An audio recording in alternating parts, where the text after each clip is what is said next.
Why are white women leaving white men? Hey y'all, when y'all get a chance, y'all should definitely click on the link so that y'all can see the video in its entirety, because it's interesting what he's talking about.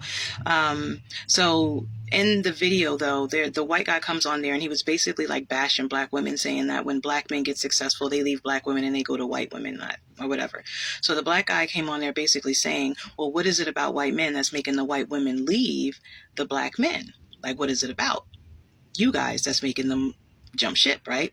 But I did see a video on TikTok a few weeks back where this white woman was basically saying the reason why a lot of white women get with black men is because they hold the power in the relationships. And I was like, what does she mean by that? And she's like, well, because she said the women know that their white skin is superior to the black man's skin in society, right? Especially in American society, right?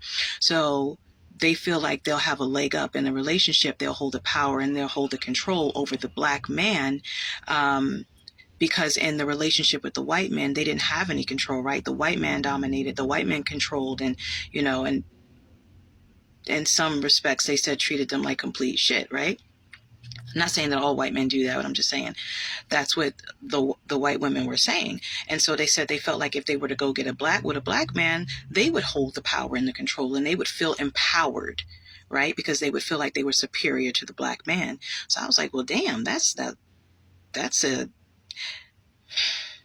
kind of eerie when you think about it, you know, like you get in a relationship with someone because it's like you want to dominate them. But I guess when you come from an environment of conditioning where you're being dominated and you feel like in order for you to get power is for you to jump ship and go to the other side, and there you can have power and control. But it's like, and I guess if you don't know what real love is and you're not thinking about real love or unconditional love, you're just kind of like, I want power, I want control, I want empowerment, so I'm going to go over here so I can control this ship over here. So I guess that's interesting.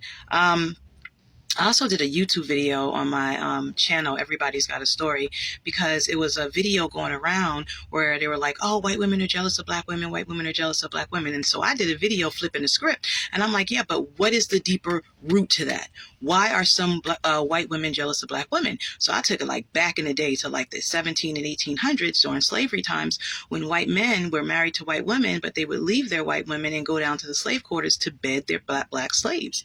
Sometimes they would even fall in love with their black slaves. They would have children with their black slaves. They would sometimes marry their slaves, you know what I mean? And so this would leave the white women at a void, and sometimes leave them completely celibate because their white men would prefer to be with the black women. So that would make them look at the black men. So maybe it's like a play on that, like, I'm going to get with them to get, so every time you see me walk down the street,